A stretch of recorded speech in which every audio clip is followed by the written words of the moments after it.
All right, today we're gonna show you how to cape out a deer, to do it so that your taxidermist will have everything he needs to be able to do a shoulder mount and not have to do any extra unnecessary sewing to put it back together.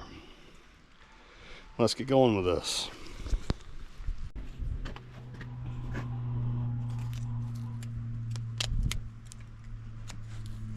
And there is no joint on a deer that you cannot take apart with a knife.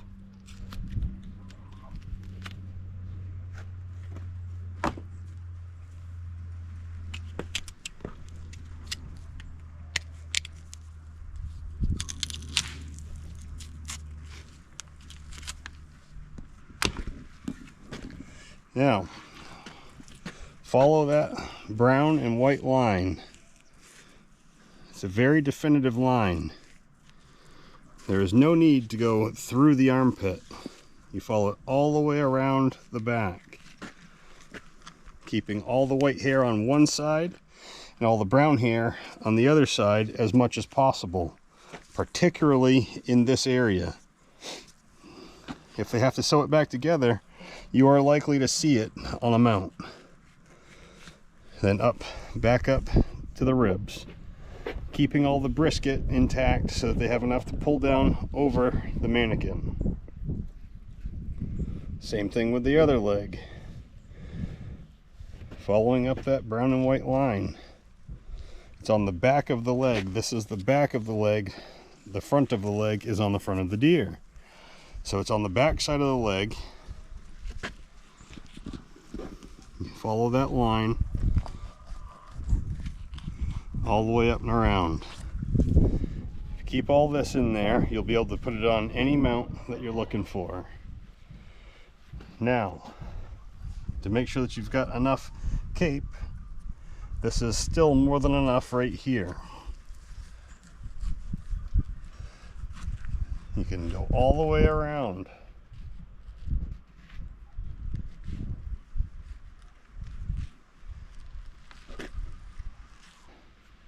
Those are the cuts you need to bring this front portion of the cape to your taxidermist.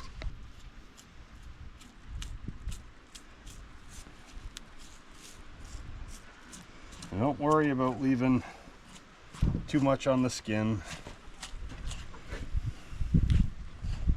Taxidermist can take that off. Better not to have any extra holes than extra sewing.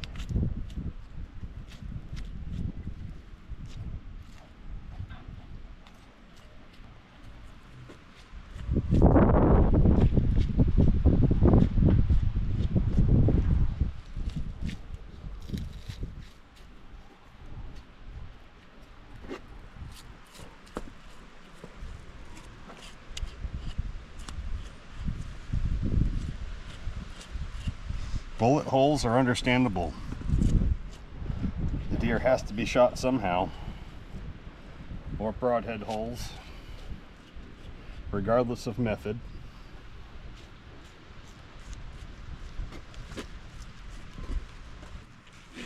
You do have to be a little bit careful skinning out around this front side of the leg.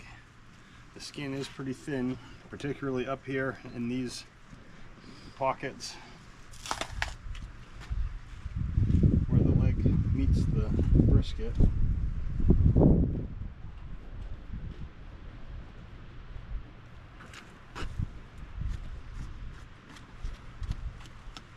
The skin on the brisket is quite thin also,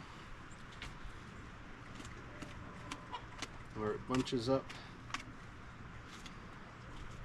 where the leg and the brisket meet.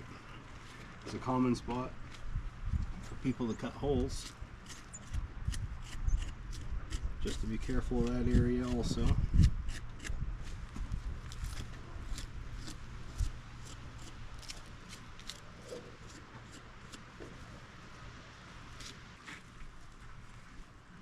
Now I can skin it down to what's called the atlas joint on the back of the skull to take it off. Some people like to use a saw to cut it off. I think it's because they have a hard time finding the joint to take it off. But I can show you where the joint should be on a deer so that you can have better success at cutting it off for yourself. I've got this skin down all the way to the back of the skull. Right here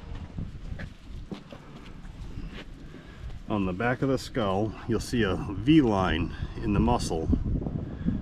In that V-line you want to cut right near the base of it.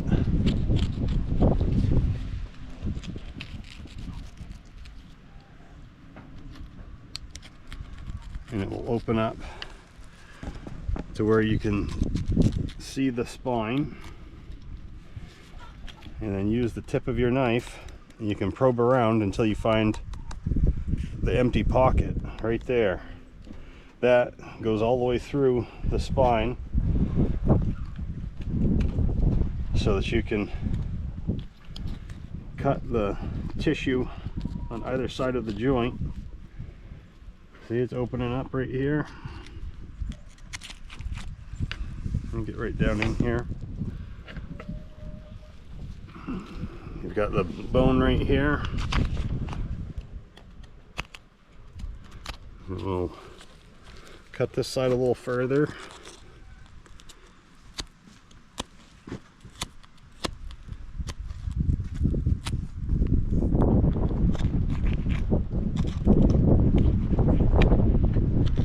Like I said before, there's no joint on a deer that you need a saw to take apart.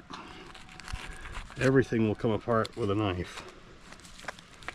Once you get it cut down like that, you can pull on it just a little bit and it will separate.